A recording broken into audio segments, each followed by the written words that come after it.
trabalhando, e quando voltava do trabalho, ao aproximar-se da casa, ouviu a música e as danças.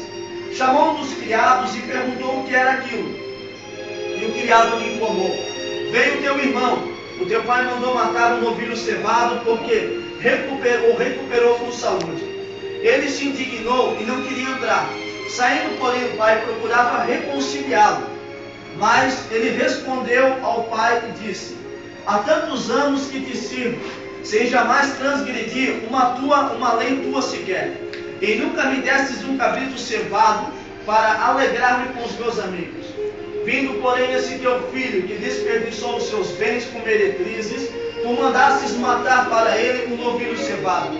Então lhe respondeu o pai: meu filho, tu sempre estás comigo, tudo que é meu é teu. Portanto, era preciso que nos regozijássemos e nos alegrássemos, porque este teu irmão estava morto e reviveu, estava perdido e foi achado. Amém, irmãos? Glória a Deus. Nós estaremos nesse momento ministrando a tua palavra sobre a vida dos teus filhos. Amém. Pedimos que o Senhor venha levar cativo todo pensamento e todo bloqueio espiritual. Tudo aquilo que possa impedir os teus filhos de não entender a tua palavra nessa noite. Revela, Senhor, o segredo do teu coração e aquilo que o Senhor deseja comunicar, para que sejamos edificados pelo Senhor e venhamos sair daqui transformados pelo poder da sua palavra. Aleluia. No nome de Jesus. Amém. Amém. Amados, o texto que nós lemos, um texto muito conhecido como a parábola do filho pródigo. Esse texto, ele fala-nos da realidade que uma família estava vivendo. Nós estamos em um culto de família. Jesus, ele disse que havia um fazendeiro, um proprietário de terra, em que ele era um homem muito rico.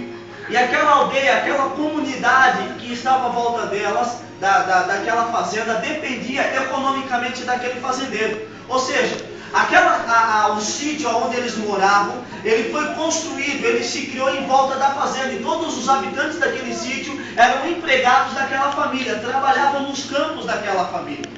A Bíblia diz que esse senhor, ele possuía 2 filhos. Ele possuía um filho mais velho, que era o seu primogênito, e um filho mais moço. Aquela família era uma família típica judaica. Uma família que seguia uma tradição e uma cultura do povo judeu. O povo judeu seguia a lei escrita por Moisés. E a lei dizia o seguinte: que quando um pai ele era rico, a partir do momento em que ele ficasse idoso e que não pudesse mais trabalhar, toda a herança passava a ser direito do filho mais velho.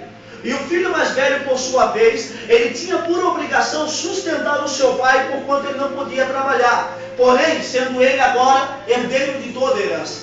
A partir do momento em que o pai morresse, os demais irmãos se receberiam a parte da sua herança, se o filho mais velho o quisesse repartir, porque a herança era por direito do primogênito. As filhas mulheres não tinham direito a herança alguma. E os irmãos do sexo masculino passavam a ter direito caso o irmão mais velho quisesse repartir com eles a herança. A Bíblia também descreve que a herança ela somente poderia ser repartida entre os irmãos em 3 situações. A primeira situação era por ocasião do pai estar inválido ou impossibilitado de trabalhar. Ele fazia um testamento, passava a herança para o filho mais velho, e esse, por sua vez, passava a ser direito de toda a herança. E por ocasião da morte do pai, ele repartia com os demais irmãos. Mas ele somente poderia fazer o uso da herança a partir do momento em que o pai morresse. Porque enquanto o pai estava vivo, embora se fosse ele o herdeiro, ele tinha por obrigação sustentar o seu pai.